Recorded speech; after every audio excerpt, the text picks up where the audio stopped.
इस वीडियो के अंदर मैं 5 मिस्टेक्स ऐसे आपको बताऊंगा जिसके कारण हर साल बहुत सारे बच्चों को कैप राउंड 1 में सीट अलॉट नहीं होता, जो कि मिल सकता था। और गाइस मैं ना आप लोगों को लाइव आके कैप राउंड 1 के लिए किस तरह से किस तरह से अपने को कॉलेज बनाना है वो बताना चाहता हूं। अगर आप चाहते हो मैं लाइव आऊं तो नीचे कमेंट बॉक्स के अंदर अराउंड कैप राउंड 1 ऐसे 500 बस मुझे कमेंट चाहिए और इस वीडियो में 500 लाइक चाहिए। अगर ये रिस्पांस आपका मिला तो मैं जल्दी लाइव आ जाऊंगा और आप लोग को बताऊंगा। मुझे आपका रिएक्शन बहुत मैटर करता है। एंड डिस्क्रिप्शन में मेरा स्पेशल व्हाट्सअप चैनल, उसको ज्वाइन कर लेना। एंड दोस्तों 5 अगस्त से हम लोग अपने इंजीनियरिंग का चैनल, जो पूरे इंडिया में नंबर 1 सबसे ज्यादा देखा जाने वाला चैनल, उसमें बेसिक्स लेक्चर की स्टार्टिंग कर रहे हैं। और प्योरली वो टीचर्स, आपको पता ही है भाई राहुल सर के बारे में। तो बेसिक्स लेक्चर स्टार्ट हो रहा है 5 तारीख से, तो फटाफट सब्सक्राइब कर लो, नहीं तो पता चला बहुत सारी चीज आपको पता ही नहीं चला और वहां देरी हो जाएगी। देर ना हो जाए भाई। तो पहली बात, और ये चैनल को भी सब्सक्राइब करके रख लेना क्योंकि बहुत सारी चीजें बच्चों को पता नहीं चलती। सबसे पहली बात, अगर आप अपने परसेंटाइल के अकॉर्डिंग कॉलेज लिस्ट बना रहे हो तो एक बात का ध्यान जरूर रखना है कि आप 5 परसेंटाइल कम 5 परसेंटाइल ज्यादा ऐसे लिस्ट बनाना। क्योंकि दोस्तों जब तक कैप राउंड के थ्रू अलॉटमेंट होता नहीं है तब तक सही अंदाजा नहीं आएगा कि इस बार कितना परसेंटाइल का अप हो रहा है, क्या चेंजेस हो रहा है। पहले राउंड के बाद ही समझ में आएगा। अब ऐसा नहीं कि 10 परसेंटाइल बढ़ जाएगा, ऐसा नहीं होगा। ज्यादा डिफरेंस 5-6 परसेंटाइल का होगा। तो गाइस ये चीज आपको दिमाग में रखना है कि कॉलेज लिस्ट आपके 5 परसेंटाइल कम और ज्यादा वाले कॉलेजेस आपके परसेंटाइल के अकॉर्डिंग होना चाहिए। ओके, दूसरी बात गाइस, देखो दोस्तों बहुत सारे बच्चे, मैं बोल रहा हूं कि अभी आप ये डिसाइड कर लेना है कि आपको कोर्सेस वाइज आपको आपका टॉप कोर्सेज चाहिए या टॉप कॉलेज चाहिए। अगर आपका परसेंटाइल कम है, आप परसेंटाइल कम है तो आपको अगर अच्छा कॉलेज चाहिए तो सिंपल सी बात है, आपको कोर्सेस में सेक्रीफाइस करना पड़ेगा। और कहीं ऐसी बात भी नहीं है, बहुत सारे ऐसे कोर्सेस है, जैसे बहुत सारे बच्चे ऐसे हैं जो CSNIT में जाना चाहते हैं, तो मैकेनिकल के थ्रू भी आप CSIT में जा सकते हो। अगर आप पता लगाओगे तो बहुत सारे ऐसे बच्चे हैं जो मैकेनिकल कोर्सेस करके भी CSNIT में ही काम कर रहे हैं। इवन गवर्नमेंट जॉब, सिविल हो गया, मैकेनिकल हो गया, इसके थ्रू गवर्नमेंट जॉब बहुत ज्यादा मिलता है भाई। समझ में आ रहा है?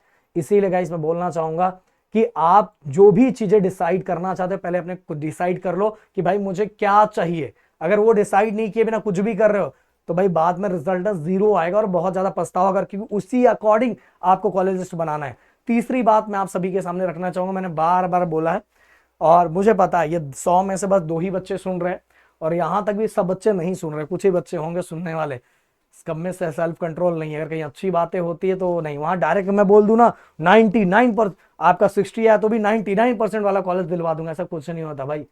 ये आपको समझ में आ जाएगा। मेरे साथ ना पिछले 4 साल से कंटिन्यू इंजीनियरिंग स्टूडेंट मेरे साथ है और मैं उसी फील्ड का हूँ और मेरे आजू बाजू सब वही बैठे हुए हैं, बस एक को छोड़ के, ओमकार सर को छोड़ के।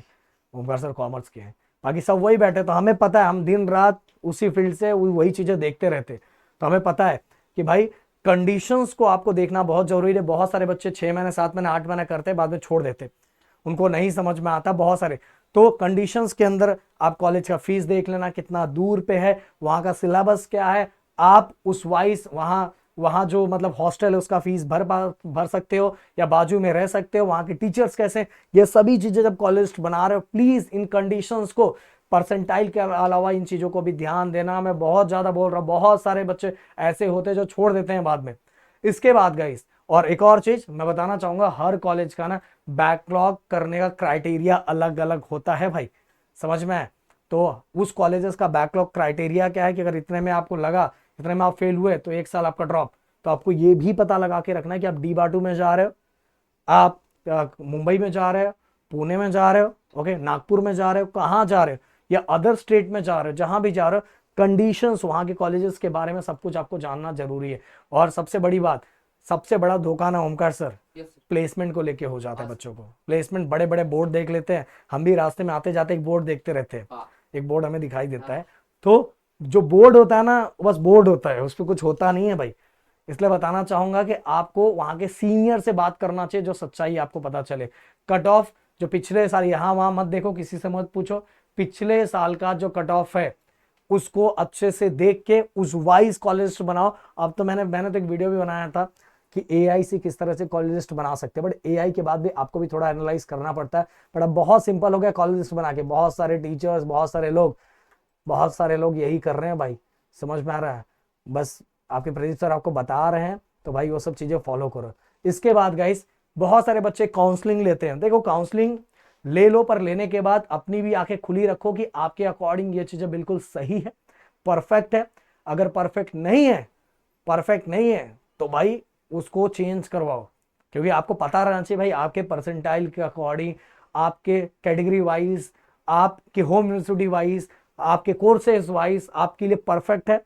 एंड उसका सुनने से ज्यादा अच्छा थोड़ा अपना भी सजेशन, और आज आज आपके पास गूगल भी है, सब चीजें है, हर चीजों को एनालाइज कर सकते हो सकता है उसको आपको बस कॉलेज देना है तो आपको कोई भी बोल बोल के कोई भी कोर्सेज दे के बस नाम करने के लिए भी कोई कोर्सेज दे दे।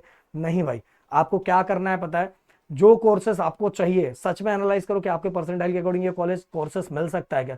हो सकता है कभी कभी आपको कोर्सेस मिल सकता था, बट आपने जल्दबाजी के चक्कर में गड़बड़ कर दिया। तो बोल रहा हूं खुद का भी ध्यान बरकरार रखना है, नहीं तो बहुत ज्यादा जल्दबाजी हो जाती है और अपने पैर पे ही कुल्हाड़ी मार लेते हो। तो जो बातें मैंने बोली जरूर आप उसको फॉलो करोगे। मिलते हैं नेक्स्ट वीडियो में। Thank you so much guys, जय हिंद एंड जय महाराष्ट्र दोस्तों।